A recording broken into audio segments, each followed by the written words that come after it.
Assalamualaikum warahmatullahi wabarakatuh. Yang terhormat Bapak Dosen Syarif Kholili selaku dosen pengampu mata kuliah Sejarah Kebudayaan Islam. Perkenalkan, nama saya Dani Abdul dari Prodi Pendidikan Agama Islam, Fakultas Agama Islam semester 4 Universitas Islam Majapahit. Di sini saya akan menjawab dari soal UAS Pak Kholili mengenai penyebaran Islam di Indonesia, sejarah dan metode penyebarannya. Yang pertama, sejarah Islam di Indonesia telah melewati perjalanan yang panjang dan kaya akan pengaruh budaya, sosial, dan politik. Islam diyakini telah masuk di bumi Nusantara ini sejak abad ke-7 Masehi.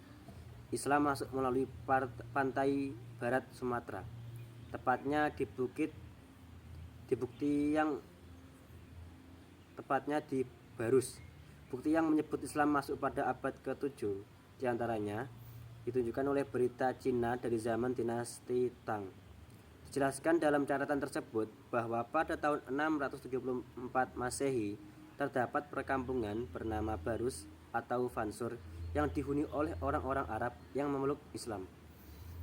Bukti lain yang dapat menguatkan masuknya Islam pada abad ke-7 adalah makam Mahligai. Kompleks makam tua ini berada di atas bukit dan sekitar 215 pasang nisan. Dalam kompleks makam tersebut terdapat satu nisan bertuliskan Syekh Rukunuddin, wafat tahun 672 Masehi atau 48 Hijriah. Artinya, hanya selisih satu abad setelah kelahiran Nabi Muhammad. Kompleks makam Mahligai memiliki luas mencapai 3 hektar. Di sini terdapat makam Syekh Imam Khotil Muazzam Syekh Tibai, Syekh Samsuddin Mil Biladil Fansuri dari negeri Fansuri, dan Syekh Zainal Abidin, Syekh Ilyas, Syekh Samsuddin, serta makam-makam lain pengikutnya. Selain makam, bukti masuknya Islam juga terdapat benda-benda kuno yang bersejarah seperti perhiasan, mata uang dari emas, perak, serta prasasti dan fragmen arca. Metode penyebaran Islam di Nusantara yaitu yang pertama melalui jalur perdagangan. Islam diperkirakan masuk ke Indonesia melalui jalur perdagangan sejak abad ke-7 hingga ke-11.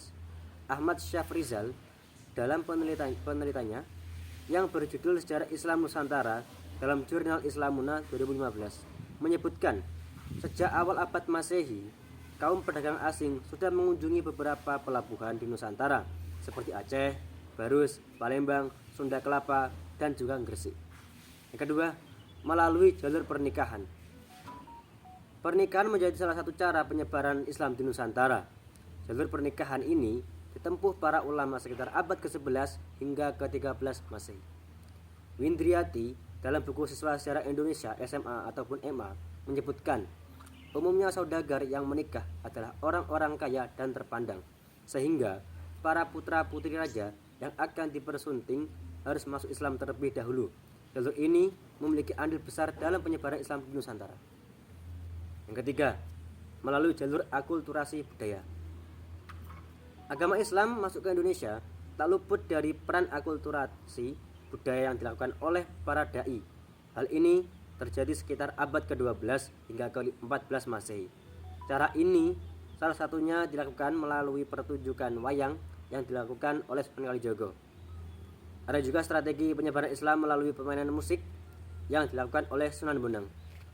Yang keempat, yakni melalui jalur pendidikan. Jalur pendidikan ini dibentuk oleh para dai yang mengabdikan dirinya untuk menyebarkan Islam ke wilayah baru. Salah satunya di Nusantara. Para dai menyebarkan agama Islam ini bukanlah pedagang, melainkan murni menjalankan misi untuk membawa ajaran Islam ke wilayah baru yang belum pernah tersentuh Islam. Dalam praktiknya, mereka dipandu oleh para pedagang. Jalur pendidikan ini memegang peranan yang cukup penting sebab melalui dakwah Islam yang semula dikenal di pantai-pantai sepanjang jalur perdagangan, akhirnya bisa berkembang luas hingga ke pulau-pulau Indonesia bagian timur. Yang terakhir, yakni melalui jalur politik.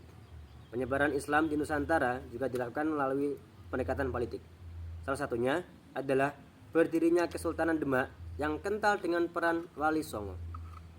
Pemimpin pertama sekaligus pendiri Kesultanan Demak adalah Raden Patah, yang merupakan putra dari Brawijaya V, raja terakhir Majapahit.